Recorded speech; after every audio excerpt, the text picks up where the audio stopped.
Good afternoon and welcome. It's an honour to welcome President Xi to Downing Street.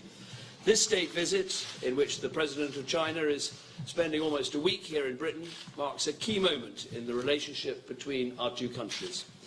It's founded on a basic belief, which President Xi and I share, that a strong relationship is in the interests of both Britain and China. We discussed this when we first met in Beijing nearly 8 years ago, and this week's visit and the many concrete agreements being reached as part of it are clear signs of how far the relationship between our countries has progressed in the intervening period. A strong relationship is in both our countries' interests, not just because it brings investment and jobs and higher living standards for our peoples, vital though those things are. The more we trade together, the more we have a stake in each other's success, and the more we understand each other, the more that we can work together to confront the problems that face our world today. The stronger the relationship between our countries, the more we'll be able to have a serious dialogue. We may not always agree, but we can discuss issues openly and constructively. Today, Britain and China have strong diplomatic relations, our businesses are creating deeper ties, and our people-to-people links are close. But there are opportunities to do so much more. We should go further on trade and investment, not only for China to invest in the United Kingdom, but also for British businesses to expand and grow in China.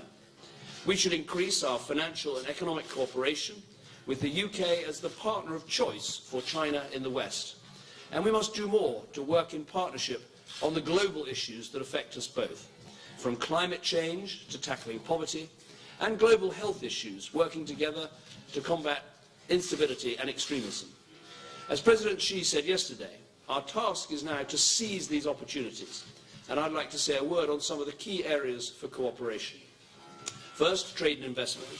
Since the last state visit in 2005, our exports to China have quadrupled. In the last 5 years, they've increased by 140%, growing to almost £20 billion per year, making us the second largest investor into China. And investment both ways has also grown, with Chinese investment into the UK reaching over $5 billion in 2014. So I want to see more trade flowing between our countries, like Geely, owner of the London taxi company, announcing a £50 million investment in the United Kingdom today. We've got Chinese companies investing in Heathrow, in Thames Water. We've got UK architects designing Chinese cities. And I'm pleased to announce today that we're signing an historic deal to build the Hinkley nuclear power station, providing reliable, affordable energy for nearly 6 million homes and creating more than 25,000 jobs, all the while working together to build a low-carbon future. Turning now to our economic and financial relationship, China is well on its way to becoming the largest economy in the world. Last year, the United Kingdom was the fastest growing economy in the G7, and we are the leading champion within the European Union of open markets and free trade agreements.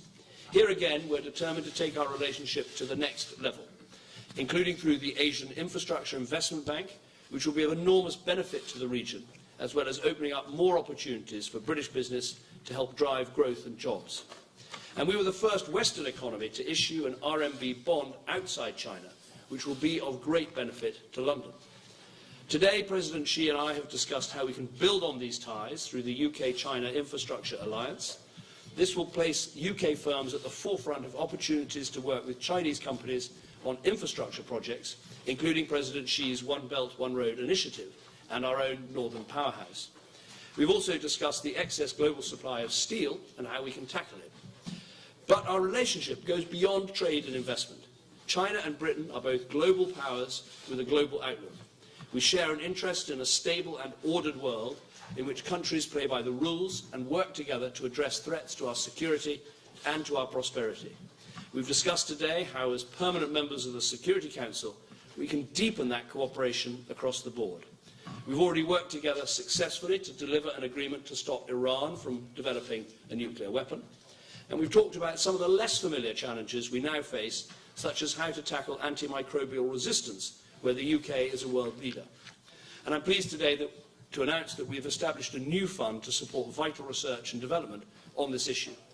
We also discussed ways in which we can work together on international development, so the UK and China will work more closely to tackle global poverty and promote economic development in Africa, global health, international disaster relief, and opportunities for women and girls. It's testament to our strong relationship that we're able to work on these important issues, and also that we're able to have open discussions on more difficult issues, such as cyber, where we've reached a new agreement on cyber-enabled commercial espionage, and on human rights. So this visit marks the start of a new era. Some have called it a golden era in relations between Britain and China, an era of stronger economic ties, deeper trade links, closer relations between our peoples, and meaningful dialogue on the issues that matter to us both. And all of this is rooted in a relationship between our two old countries, a relationship fit for the 21st century, benefiting not just our nations and our peoples, but also the wider world. Thank you.